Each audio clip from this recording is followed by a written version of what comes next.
This episode of Arcane Carolinas is brought to you by Squat Shots. Cat sounds. Cat sounds? Cat sounds. Squat Shots are a product of BDDY Holdings Incorporated, a diagonally integrated company with several major subsidiaries.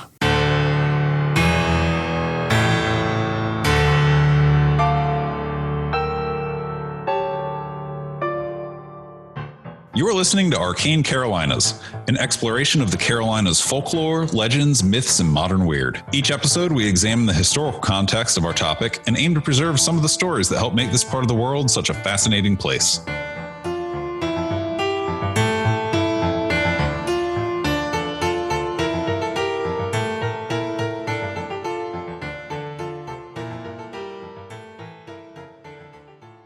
How many people in here are familiar with Arcane Carolinas already? Okay, how many people? I see a couple hands didn't go up. So, Arcane Carolinas is a podcast.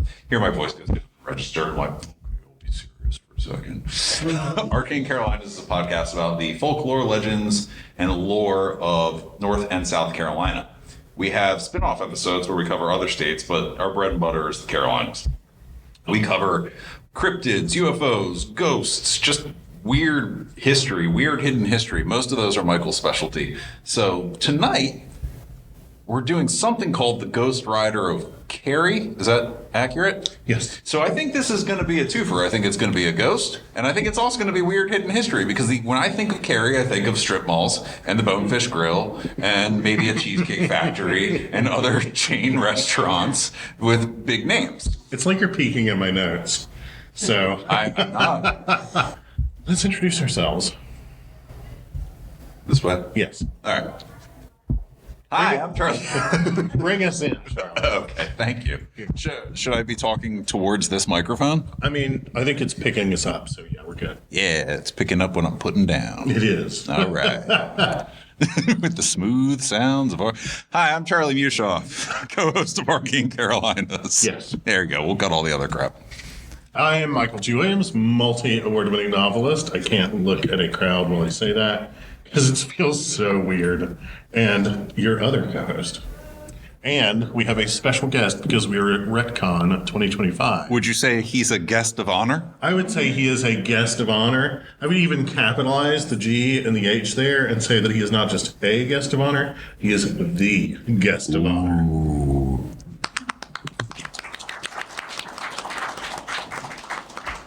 And after that introduction, here comes the letdown. I'm Tally Johnson, award-winning author, folklorist, and storyteller, and frequent guest on Arcane Carolinas. I keep telling the story this weekend because I think it's so funny. I have a novel coming out in a couple of months. And in that novel, I have a paranormal investigator and social media person who is not great. And it's a character. And this character is a man. And the first person to read the novel was my friend Michelle, who co-hosted the Black Mountain Library, Brown Mountain Lights space thing. And it's hard to summarize. And she read that novel, and then she emailed me and said, as soon as she got to that part, if this is Tally, and if something bad happens to him, we're not friends anymore. And I was like, don't worry, it's not Tally. And so I had to put a scene in where somebody thought that they were talking about Tally, and somebody else says, no. That guy is not Tally. Tally is totally different from that guy. I believe the phrase legit was used. Yeah, Tally's legit. So, tonight we're going to talk about the ghost, the phantom. Let's call it that. Okay, thank you. Because you're saying Ghost Rider, and I'm just like, is it Nicolas Cage? No. Although we have talked a lot about Nicolas Cage lately, it is not Nicolas Cage's Ghost Rider. This is the Phantom Steed. Okay. Of Cary, North Carolina. So that clears up what it is. Also, it takes out the ambiguity of, like, you can ride anything if you try. I mean, it could be like, you know, a wagon, a bike, a car. Well, to be pedantic, that's not even the right name. Okay. It is the Phantom Rider of Pools Woods. Oh. Near Cary. No, I think we're talking about different things. Okay. Yeah, we're talking about different things. Well, by all means, I'm an idiot to screw up, so carry on, Mr. Williams. This means that we get to have two Phantom Rider stories. So, At least. At least. And then we'll do an in-depth dive on not the original Ghost Rider star Nicolas Cage, but the sequel, in which he battled a giant, like, buzzsaw machine. I Did anybody see that? Yes. Dude, I saw it in the theater because I was like, this is going to be so badly awesome. Did you need some private time? So you went to a theater to see that movie? I was like the only person in there. Like me and my I would friend. imagine so. I have a friend that is a big Nicolas Cage fan. I was like, we going to see it? He was like, hell yeah, we're going to see it. There was like no one else in there. And it was so ridiculous. I can't remember the exact circumstances. He either possesses like a giant friggin' mining thing or anyway, whatever. Doesn't matter. I think I'm the only person that saw the second one. I would believe that. I would believe every word of that. Yeah. So let's talk a little about Cary, the place and its people, before we get into this legend. Have you ever seen a cornflower blue polo shirt and pair of khakis? Behold, Cary If that was a person, or if that was a place, that'd be Cary. So It's fine. It's good. It's fine. It's okay. It's a place to be. Cary, it's a place to be.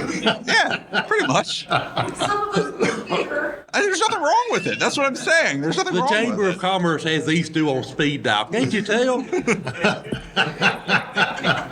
I'm unnecessarily hating. I've had some really good food in Cary.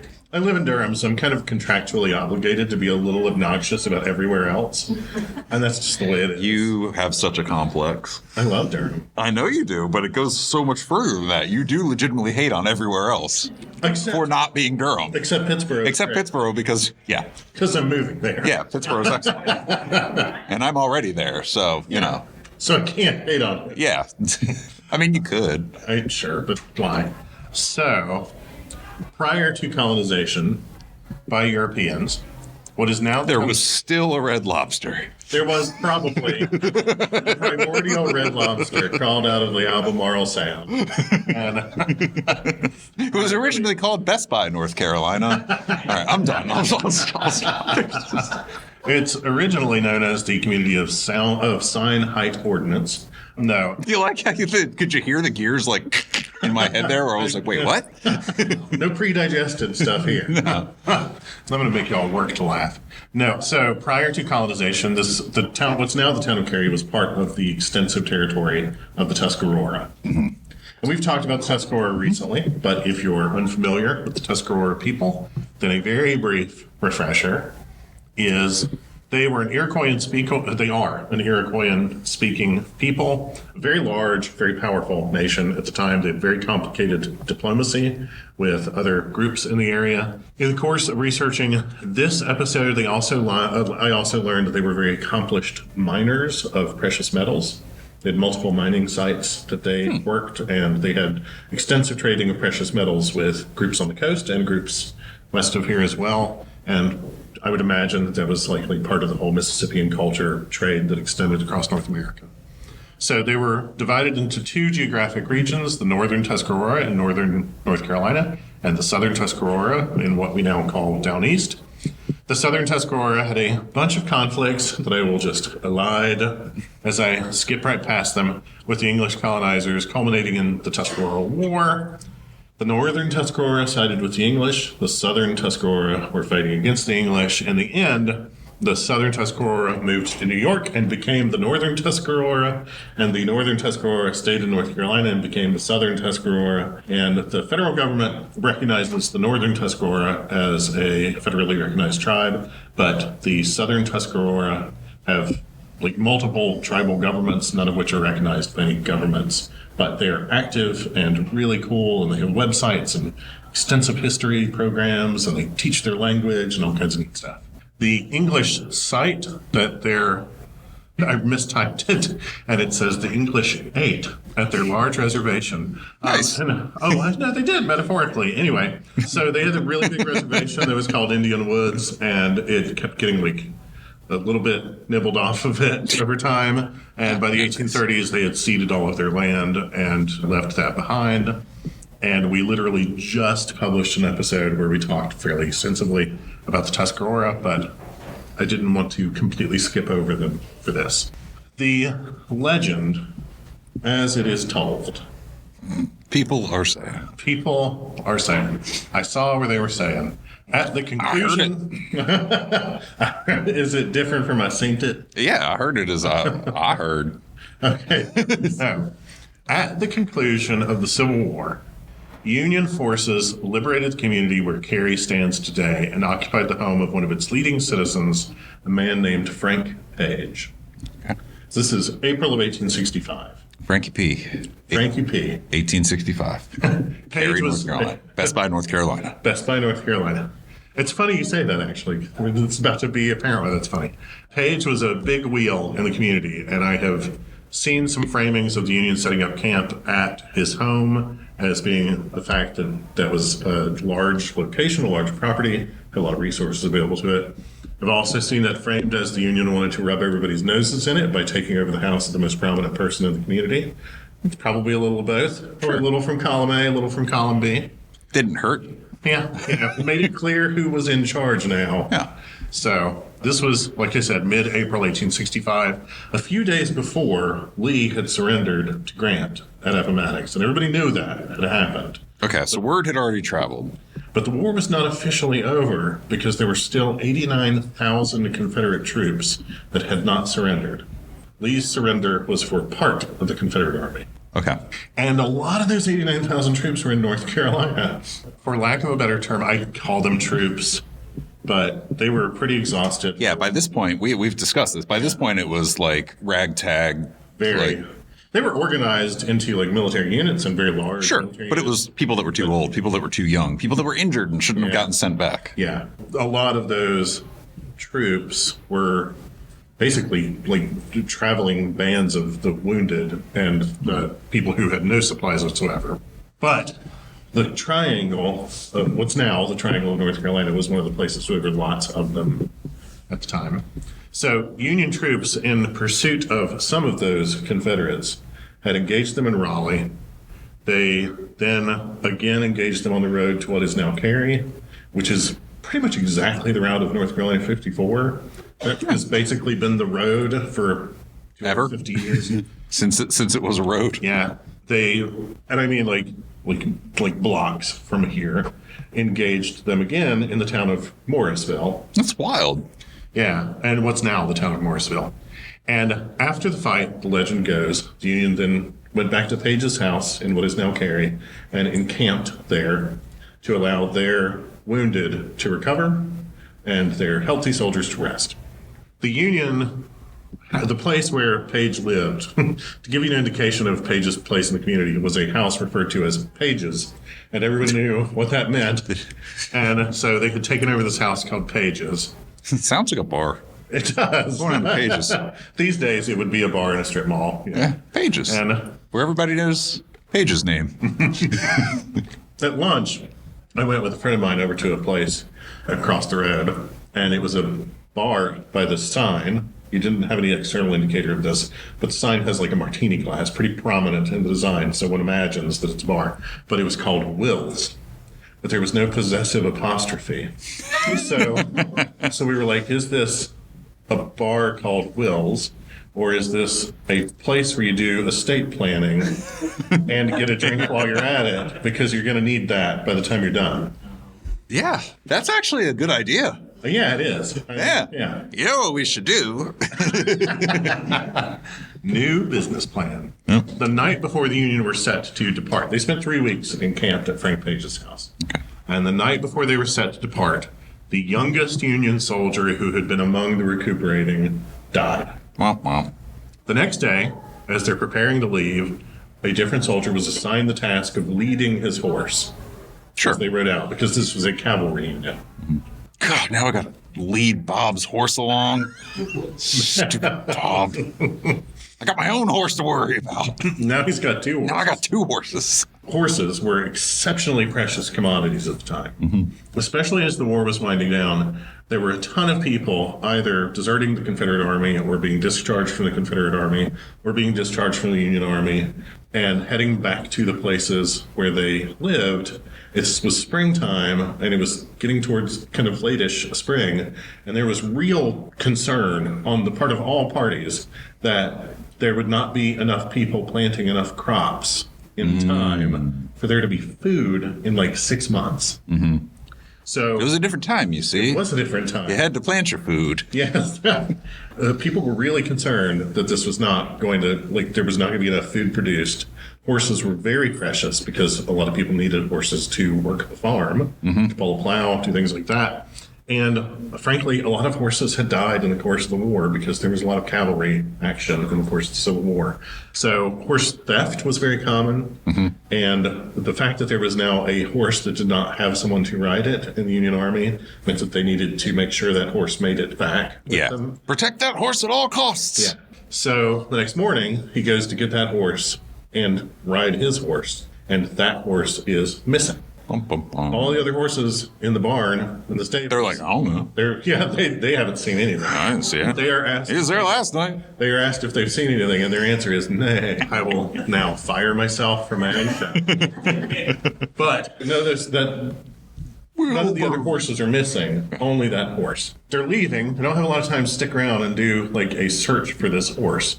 But they still kind of go home to home. At the time, there were only a couple of hundred people living in Cary. There were actually very few homes, farms, etc. in that area. So there weren't a ton of places to look, but they all go look everywhere, and they cannot find it. I'm kind of picturing like a horse like peeking around the corner, like hiding, like, hee, wrong way. I'm afraid so, yeah. So they throwing a rock so they go the wrong direction. And then like, banging two coconuts together. Yeah.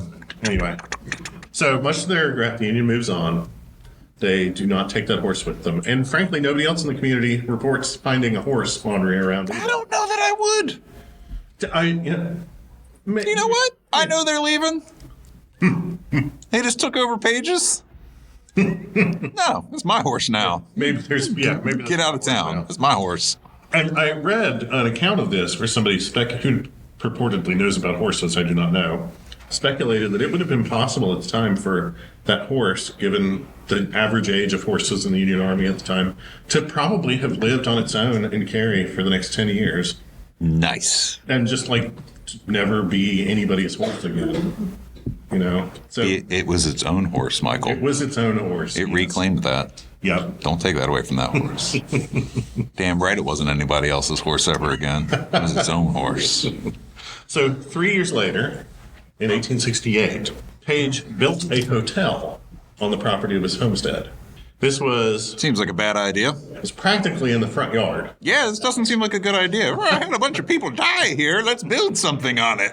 It was what was called a railroad hotel because he had also been instrumental in making sure railroad tracks ran through the community, literally in front of his house. This guy is like when you're 12 and are playing Sim City for the first time and you just like squish everything together like way too close. Like, and we put a railroad here and a road and industrial and Yes. commercial and yeah. And the hotel was specifically for railroad passengers to like stop and spend the night. So it's a fascinating building.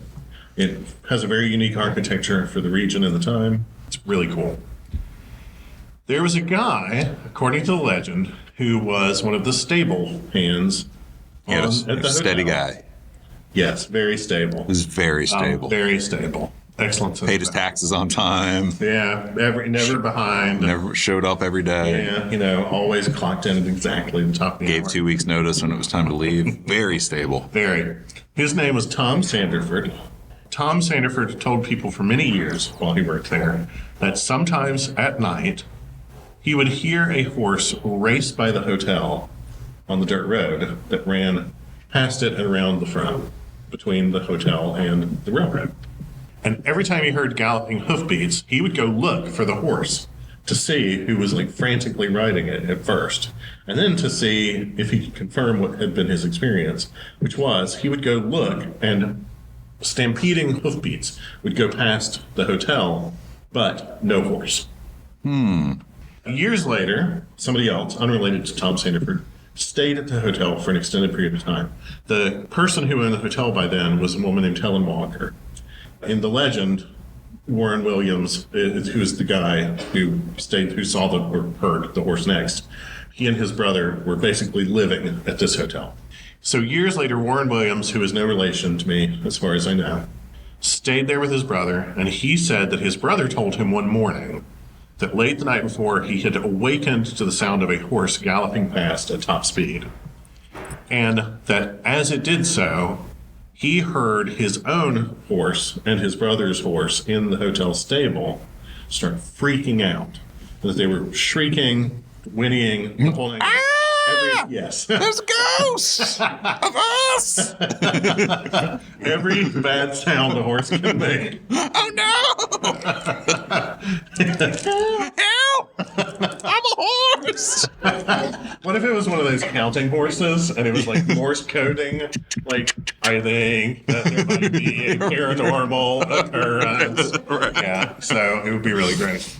But he said that his brother told him one morning, I heard this last night, and it was really weird and a little bit freaked out. And the quote from him was, cutting up, jumping around, squealing, and carrying on. Sounds like a good time. I want to cut up and jump around and carry on. I used to could do that. Yeah, right. That's not on the menu anymore. A week later, Williams later reported, he himself was awakened by thundering hoofbeats on the dirt road that wrapped around the hotel. And that he ran out onto this balcony, the hotel had a second floor balcony, to see what was causing this because he too was hearing their horses freak out. Did he too squeal, jump around, and carry on? He might have. I don't know. Maybe he's just getting in on the action. Yeah, sure. It was just infectious. It was the style at the time. It was. Didn't have a lot of entertainment. They had to plant all their food. They had to squeal and jump around. It was a good Saturday night, man. He said that he also heard the hoofbeats go by, but there was no horse on the road, no rider on the road. He heard all the horses in the stable start freaking out. And after that, he started paying attention and heard it several times, many times, because he was an extended guest of this hotel. And since then, according to an account in a book about the history of Cary called Just a Horse Stoppin' Place. Okay, that's a title. That's a title. Cary. When was this book written? Like 2014. Okay, let's move on. A collection of oral histories about the town of Cary, written by Peggy Van Scoyoc. I'm sorry. Scoyoc. How did you find that? I do research. Oh, I understand that, Michael. Honestly? Were you searching for horses? No, the town of Cary website has this legend on it. According to this book, many people who have stayed at that location or later lived in that structure reported repeatedly hearing phantom hoofbeats go by. And over the years and the decades, the dirt road got replaced with a paved road. The railroad stayed there. The railroad is still there. The railroad still runs right past that location. And that place, people still occasionally say they hear phantom hoofbeats late at night. This is close enough that we could actually do something about looking into this. Absolutely. And so the story of the youngest soldier to die at Frank Page's homestead persists. And in fact, there is a mural on the side of La Farm Bakery in downtown Cary called Cary Then and Now, and it's a mural that depicts different historical figures from Cary's past and different events. And there is a depiction of that hotel and a horse standing in front of it. I thought you were going to say of the dead guy, and I was going to be like, it's a little macabre. There are depictions of plenty of other dead guys on it, but that's just purely. But in state of life. But in a state of, right. okay. It's Like this guy's dying. famous for being dead. Yeah. Yeah. It's not them dying, they're just people who lived a long time ago. Just a mural, people like.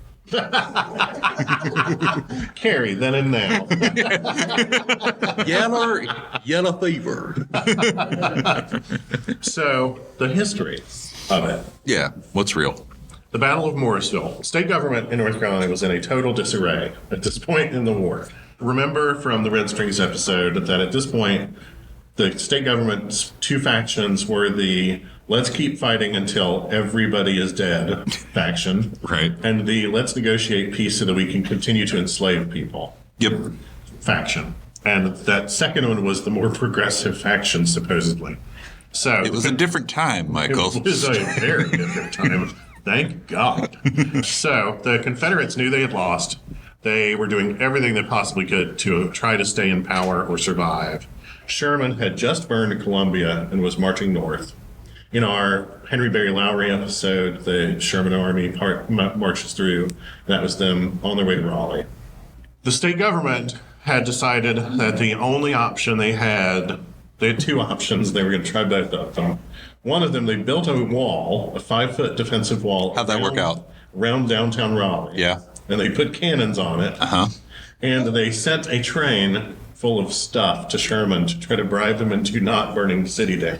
and they were like, please don't kill us. But we have a bunch of cannons just in case. A 5-foot wall. A 5-foot wall. Raleigh didn't get burned.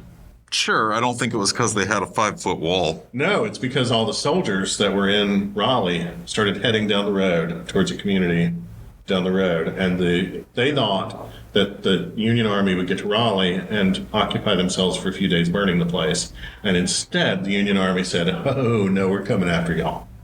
So they left Raleigh alone to go chasing the last of the Confederate Army. The city of Raleigh surrendered. Confederate military officers took off, and Union military officers started chasing them. In Morrisville, in what's now Morrisville, the Confederates managed to lay their hands on a train and load the front cars with wounded soldiers and a bunch of boxcars in the back with everything they could lay their hands on in terms of coffee, sugar, food, you name it. And they were going to take this train and get away faster than the Union Army could follow them. To where? To where is an excellent question, but they were going to give it a shot. Away from Rail Raleigh. lines aren't really known for like their ability to hide your movements. You kind of know where they go. They go two directions, that way and that way. But they're faster than a horse. Sure. Well, the funny part is, to the north, Danville had been torn to pieces, so there was no rail junction. Charlotte's been jacked to Jesus, so there's no rail connection. So, I mean, you're just going to ride back and forth? I mean... Oh, what was that movie about the train in the snow? It was Snowpiercer or something? Yeah. They're going to Snowpiercer. They're going to Snowpiercer back and forth across North Carolina. But not even the whole state. just the Charlotte. Piece of 85, yeah, just back and forth. If we don't stop, everything will be fine. Their actual plan was to take that train to the brand new Durham station, which was halfway between Cary, what's now Cary, and Hillsborough.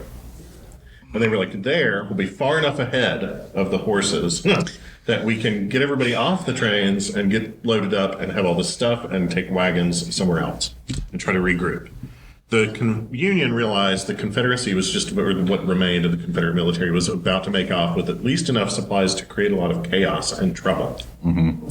And so they really wanted to stop that train from leaving.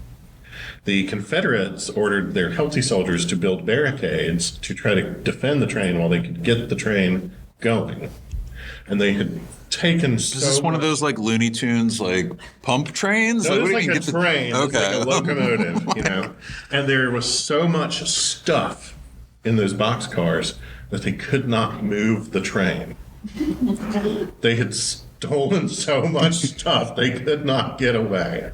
And so eventually the wounded on the train convinced the engineer to just decouple the boxcars with all of the stuff on them and get going, and did so. But in the course of that, there's a local historian named Ernest Dollar. He is, I know, that's a great name. I don't believe any of the names you're reading in this story. There's so many times when I'm telling my husband a story about the town where I grew up, and he's like, you made every part of that. And I'm like, no, it's true. But at any rate, Rose. Sure, Rose, yeah. The town where I grew up is one part St. Olaf, one part Twin Peaks, so. At the moment, though, Ernest Dollar is the director of the Museums Division for the city of Raleigh. He was the director of the Raleigh History Museum for a long time. He's written a bunch of books about this. And he makes an honest buck. And he makes an honest buck. And Ernest Dollar. Yes. I'm done now. We can move on. Thank you. Can we? No. One of his books is specifically about the psychological trauma inflicted in the last weeks of the Civil War in this part of North Carolina. Okay. Because there was what was left of the Confederate Army trying to get away on their train that they had loaded down with everything they stole. There are all the people that they stole it from. There are all the enslaved people who have not been told about the Emancipation Proclamation, but are hearing about it now. And there are all the people who are worried because they know that the enslaved people who live on their property and whose labor they have stolen for years have just found out that they were supposed to be freed. And there are all those people who deserted from the Confederate Army and all those who have been discharged from the Union Army who are all returning home and are about to walk past the train loaded with all the supplies. This is a powder keg of a situation. I mean, I'd break some coffee off. I'd go in. Well, yeah, look, there's a bunch of abandoned boxcars full of good stuff. Coffee and sugar and things that are rare. Yeah. Thanks. So as this is happening... I'm stealing horses back then. I'm stealing coffee. Yeah. It's like everything. Yes, everything. Totally. And that's what happens in a war zone. You know, that's just the nature of things. Importantly, people in places like Morrisville or Cary these days did not ever think that the war would affect them that directly. And all of a sudden, one day, when the war is supposed to be off in Raleigh, which is a pretty fair clip at the time by the transportation technologies they had, literally what's left of the Confederate Army is hunkered down in the middle of their town, and the Union Army chasing them is shelling them. Oh. Yeah. So there's a lot of bad stuff happening, and there are people who really thought the war will never personally affect me, finding out that war, in fact, touches everybody where it happens. The next day, after they've uncoupled the train and left all the supplies behind and taken their wounded, a Confederate officer bearing a white flag was sent to the Union lines, and they arranged to have negotiations, and those negotiations happened at the Bennett homestead in Durham, and now Bennett Place is a historic site, because that is the location of the largest surrender of the Civil War and is actually where the Civil War ended. Yeah, people of Abbeville would have words with you on that one. Well, they could have words. Everyone in Morrisville, though, at the time was basically non-combatant. There were a bunch of people who were really not sure what to do. They got very, very frightened. And an example that I read in one article was that the residents of a specific home hid all their valuables in a hollow tree and then hid themselves in the basement and left the enslaved people on their farm to fend for themselves.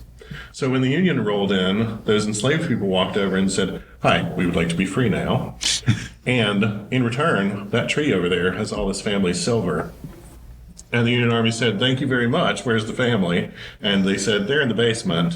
And the Union Army said, "Thank you very much. Welcome to freedom. Enjoy your new house." And yeah, and that was that.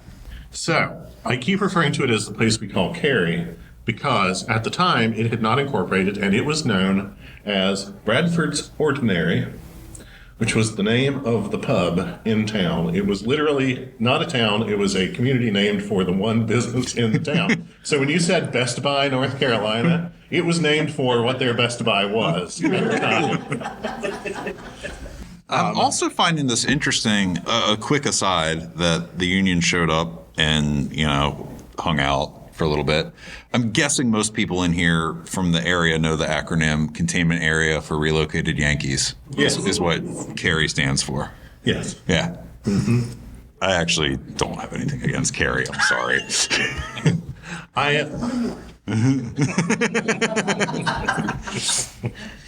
In 1854, the North Carolina Railroad had expanded through what is now Cary. And then in 1868, Frank Page, who was the person whose homestead was being used by the Union as their encampment spot, had helped bring the Chatham Railroad through also. Page had moved to Bradford Ordinary from Raleigh. He bought 300 acres, built a house and a lumber mill, and started promoting Bradford Ordinary as a good location for his business partners and friends to move to, buy land, and to need lumber to build houses. So he was really good at this, building out the local business thing. Page basically saw a chance to have a monopoly over the creation of a new town, and he was very successful at that. A lot of communities in North and South Carolina were organizing formal governments and getting charters from the states as part of their new state constitutions that had recently been written.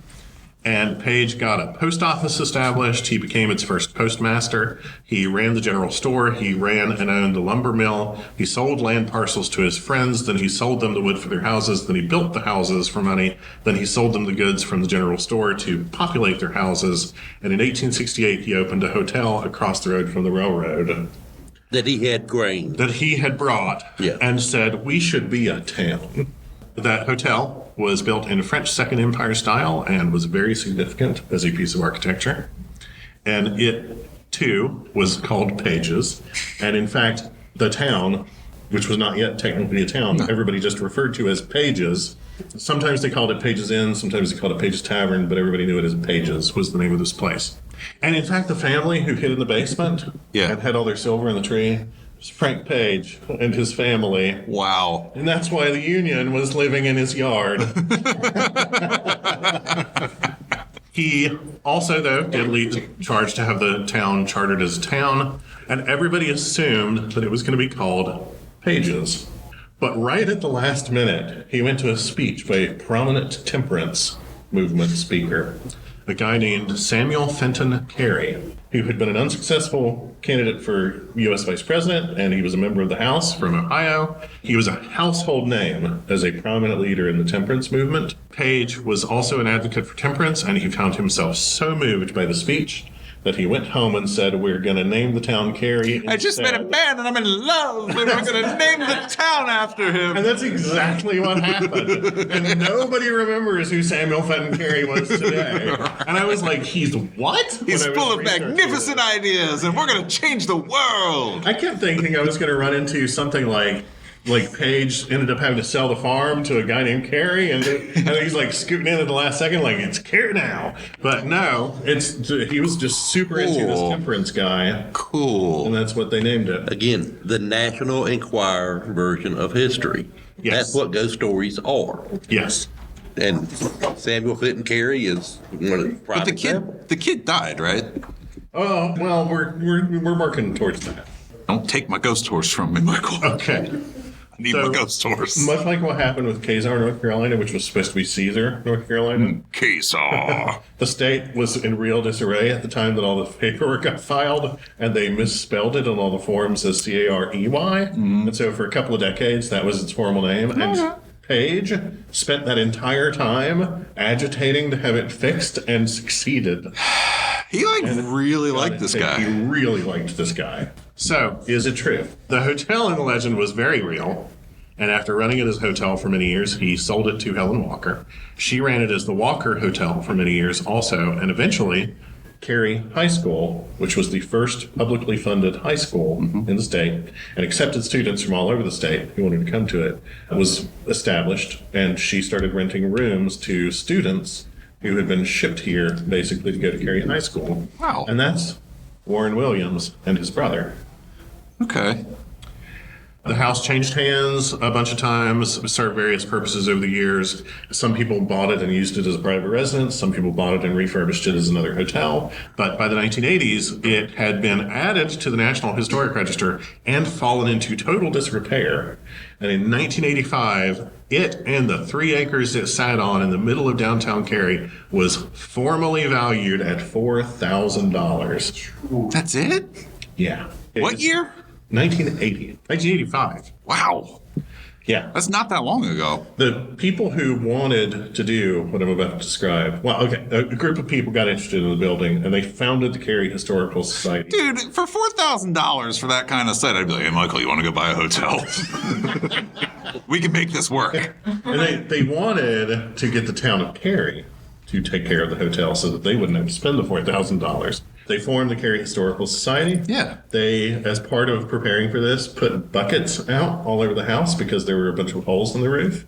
Okay. And every time it rained, they would all show up at the hotel and go inside and empty all the buckets out the windows. That sounds horrible. People saw them bailing out the hotel, basically. Yeah. So the town of Cary worked with them, said, if you can come up with this much money, we'll match it.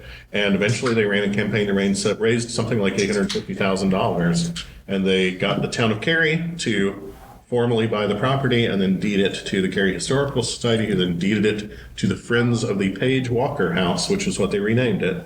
That's amazing. Now it is the Page Walker Arts and History Museum. That sounds like the kind of thing that BDDY Holdings Incorporated.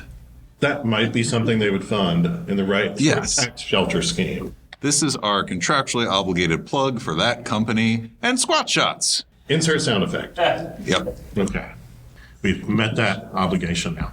The balcony where Warren Williams... Get around running ads. That balcony where Warren Williams ran out on hearing the hoofbeats of the Phantom Steed was still there. You could walk out on it right now. The road that he said he heard the hoofbeats run down, well, part of that is Ambassador Lane, which runs past the Cary Town Hall, which is where Frank Page's house was, which is where the Union was parked. If you go to the Cary Town Hall today, you are parking your car where they stabled their horses, and you are walking into a building where they lodged their sick. Only it's all been torn down and replaced. It's different building, it's different structure, but that is the place where it happened. And there's a little side street off of it called Ambassador. It's Academy Lane, and then there's a little straight side street called Ambassador Loop, and that runs between where the Frank Page house is now and the railroad, and is the road that everybody heard the horses running up and down. And so the location is very, very real. And the history of it backs everything up. Could I find a soldier who died in that place at that time? No, because I don't know how to find that soldier. There isn't a name associated in the legend. And I don't know a way to look up a military record on the basis of where someone was when they died when it's a street address. Yeah, there's a lot of really good Civil War records of fatalities and stuff, but not by address. Yeah. So I don't know how to do any verification of that. But did Union soldiers die in that place? Yes. Did they need those horses? Yes. Were they a cavalry unit? Yes. All these things add up. Did the stable hand who told the story originally exist? Yes. And you know who would probably know other stories around the area that you also might be able to tie to these occurrences is the Cary Ghost Walk. The Cary Ghost Walk is run by the Cary Historical Society, and it starts at the Page Walker house. There you go. Yes. See? In my notes, I say that I think that in a lot of ways this is a story about the shock endured by the people who lived in this place, and the fact that there's sort of this like persistent trauma. And I think that plays into the theory that, I'm trying to choose my words carefully here, that trauma and very broadly use the term psychic shock, you know, to large groups of people can produce paranormal phenomena. Yes. And I think that that note of it being the youngest soldier is a way to kind of add an extra note of tragedy. Yeah. You know, it kind of romanticizes the fact that this was about a place where people very innocently and naively thought the war that we have endorsed will never actually happen in our yard. And then their houses literally got mortared. So I feel like there's we're going to wrap up some psychological stuff in this narrative and just storytelling. But I think that also there's plenty to back it up as being possible. And people have reported this for years. And apparently people still report hearing a horse ride by the town hall occasionally in the middle of the night. And that phenomena isn't unique to Cary or this situation. This second time I'll mention Abbeville in this episode. They have a phantom horse. Really? Yeah, that runs into a stable. I'm also going to rag on Cary briefly by saying... Thank you, so I'm not the only one. Come on, make me feel like a jerk. I choose to believe, in part because I particularly like that Cary, which is basically what would happen if a Walgreens gave birth to an HOA, has this persistent reminder of a time when it was such a different place. I like that history asserts itself in this legend. So I choose to believe that it's true because I really love it as a story. And that's the Phantom Steed of Cary. Thank you, Michael. You're welcome. Look at that. I covered plenty of time. And That's the goal, right? We just got to fill the time. Doesn't fill the time. Well, it doesn't matter. Fill the time. No dead air. Well, 1 hour closer to death. well, I know one that has phantom hoofbeats Yeah. from down near Columbia, and I know one about a phantom rider near Raleigh. Please share. Okay. The phantom rider near Raleigh also ties into the end of the Civil War. I ain't from here, so y'all kind of work with me a little bit. You can make fun of Cary too. It's okay. Yeah. Well, I got no hate for Cary, but I make fun of Raleigh a little bit. Yeah, we can do that just too. for giggles. Out Highway 70. Once you get out just past all the strip malls and the First Watches and the Old Navies and all that. You watch your mouth. First Watch is delicious. Once you get out That towards, fancy bread. once you get out the fancy side of town, going out towards Pitt County and all that good stuff, Chatham County, there's a spot called Poole's Woods. And Poole's Wood, and this story dates back to at least the 30s. Okay. Because it's in the WPA guide for the Old North State. And I used to know the page number, but I forgot it. No pun intended. But William Poole was major plantation owner, farmer, and owned a good chunk of the subdivisions and the strip malls out that way. They were his timberland. He had a white horse, stallion, undefeated racer in the years before the war, had gone to seed and turned into pretty much his pet. I mean, he would ride him to the mailbox and this kind of stuff. They were buddies.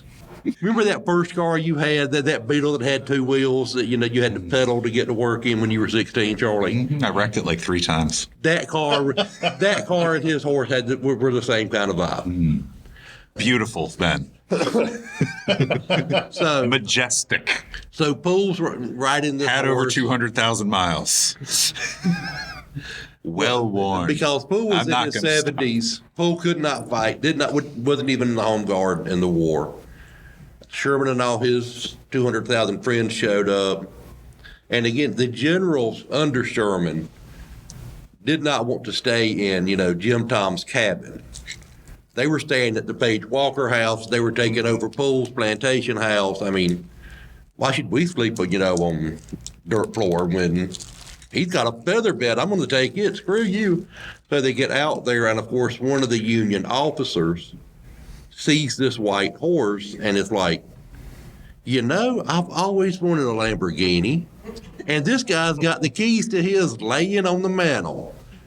So when the troops move on to come to Bennett's place and take care of the stragglers and surrender, they take Poole's horse. Well, it's like losing his best friend. He's horribly upset, and he becomes bedridden and housebound. Will not leave the house for anything.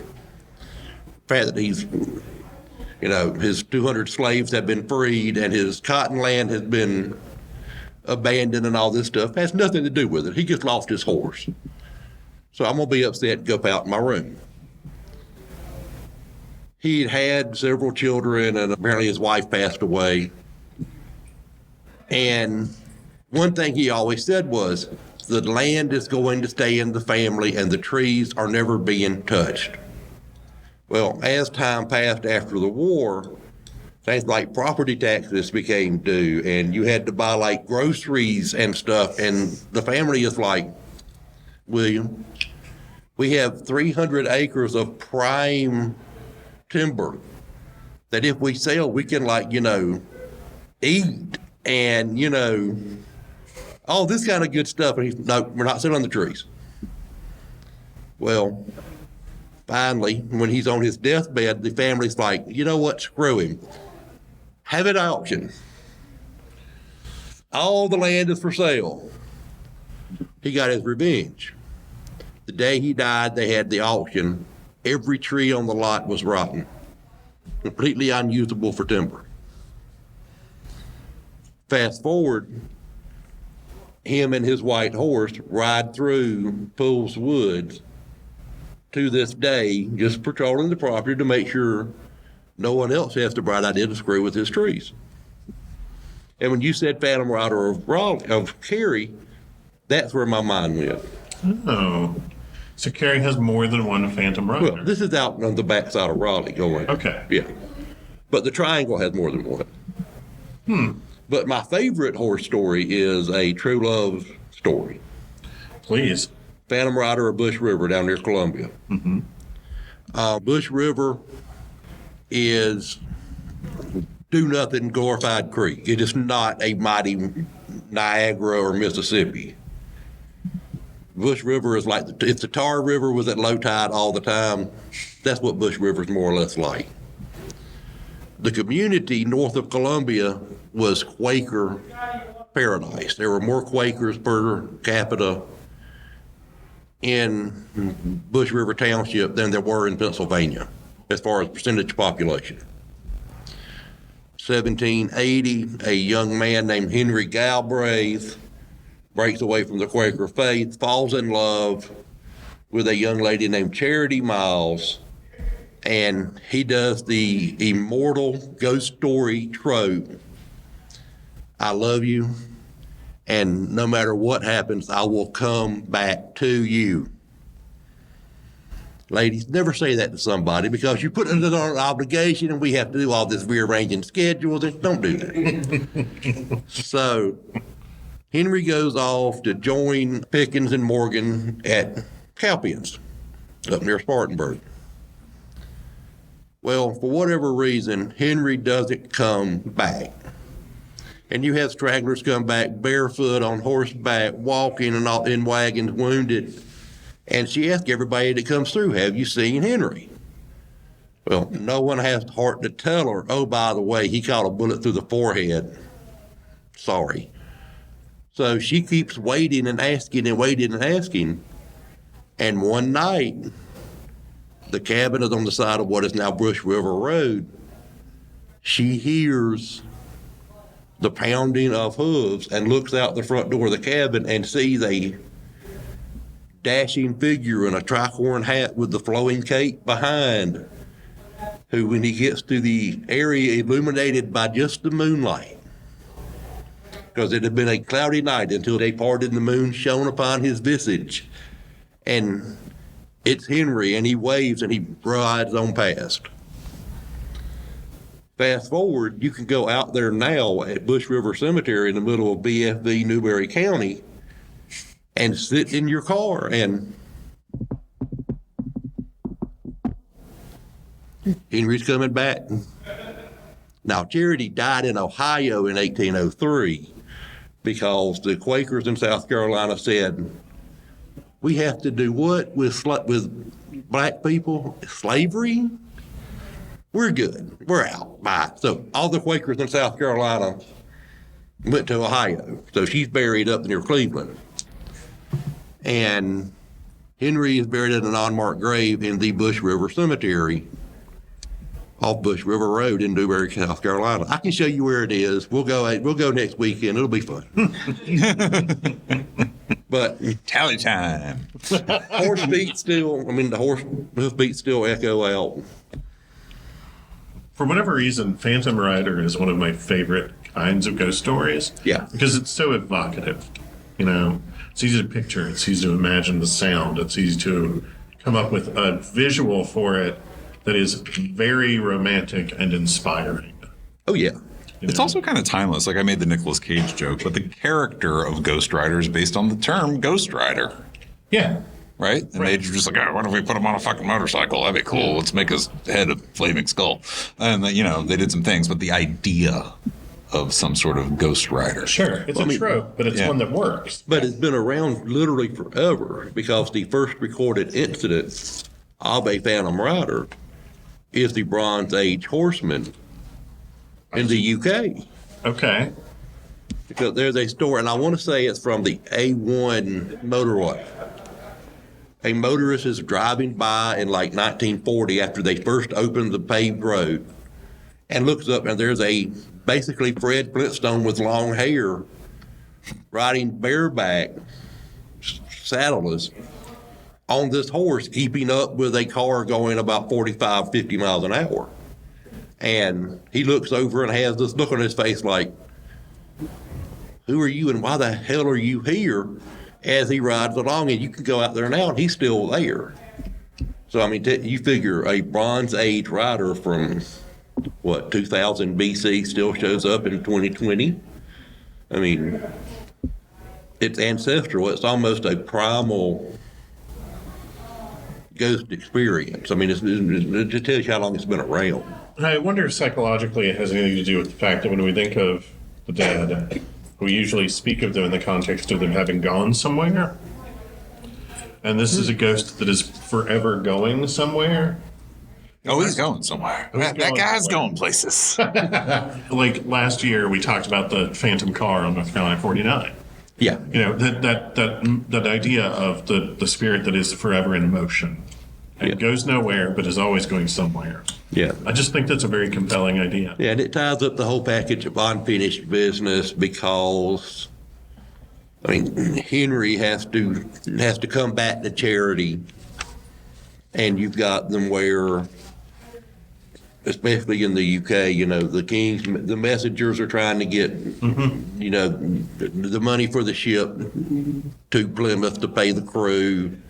The Phantom Messengers up near Kings Mountain, you know, my green-faced friends, as I call them, trying to get that last message through. And I mean, I think that's a really valid point that they are trying, that unfinished business, they're trying. Condemned to travel forever, and of course, until recently, how did you travel? Yeah. I mean, Wonder if we'll ever have a Ghost Rider of a Segway. I don't think they were around long enough. Couldn't fall over hard enough. Yeah. Fun fact about Segway. Yes. well, you know, one thing I wish that I could prove, and this is just a wishful thinking on my part. We're not going to get to my fun fact about Segway. We're going to get there. Yes, we are. I'm going to shut up. You're in charge of the mic, Charlie. You can cut me off any minute. Did you just complain about somebody interrupting? I did. I'm going to move outside of Thunderbolt range. But no, one thing I wish I could figure out is the Wild Hunt is my favorite ghost trope. Mm-hmm. And that, you know, it's the same way as it's a procession instead of a singular, where they rush through the sky. And it's a hurricane, y'all. But the storm rushes through the sky, and, you know, they pick up dead souls and all this stuff. Have that gotten watered down to the point where instead of a rushing cavalcade, it's just that one guy. You know, it's not the one guy sweeping up behind the elephant in the circus in the cartoon. It's like, here he comes, squeak, squeak. I mean, that's what's left of the Wild Hunt. It's just one guy on a horse. Maybe they're just taking it in shifts. I can go with that. It's the minor league. It's the minor league. So, what's your Oh, it doesn't matter. okay. Yes, it does. Fun fact about Segway, and then we're done. I demand it. You have to segue back to the segue, Charlie. I can't. We've gone too far. That's the thing. It doesn't really matter. Seriously, it's a long winding thing that we're not going to do. Okay, all right. Then we'll scrap it. Yeah. Okay. Anyway, that's everything I had. Yeah. Thank you. Anybody have any questions? I do have a little anecdote to add some credence to Phantom Force of Cary. Please do. I used to work overnight for a really long time. I've lived in Cary for a really long time. And what you do when you're up all night and you won't have anything else to do, everything close to 9 p.m. So just go and walk around. And when you walk downtown late at night and there's no one around, you can hear hurricanes. It's a little weird. And it was like you get up to the academy where Astro Drug used to be. Weird hurricanes. It's so weird. It's weird. I'm like, okay, time to go home. I can hear the Phantom Horse. I gotta go. Yeah, I like used to think, look, it could have been anything. You think it's gotta be something else. And I was like, well, Cary's not even been to town that long, but I didn't know about the Phantom Horse story. And I'm like, well, There it is. yeah. There's somebody who's We have a witness. But you know, you think about it, Cary, and you picture modern. When I think about Cary, I Yeah, I picture modern. think very modern. But if you look at that location, the railroad from the 1850s is right there. It's all there. It's just paved now, you know.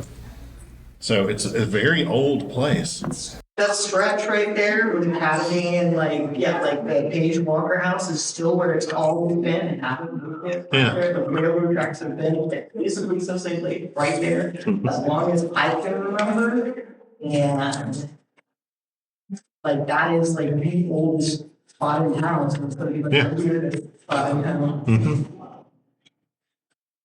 Well, thanks for being here. Yeah. Thanks for listening, y'all. Yeah. Thank you. And thank y'all for letting me play in the sandbox again. I Yeah, appreciate Of it. course.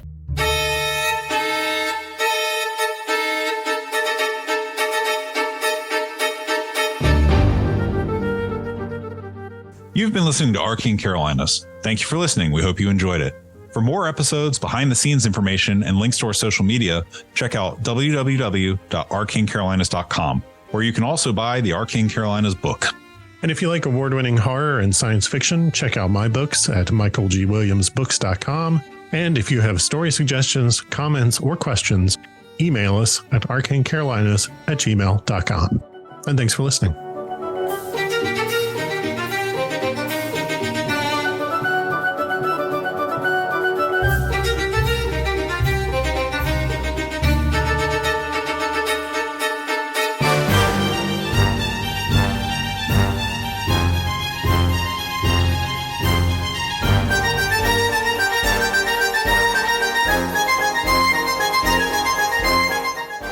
Exactly. We'll delete what I just said from the edit.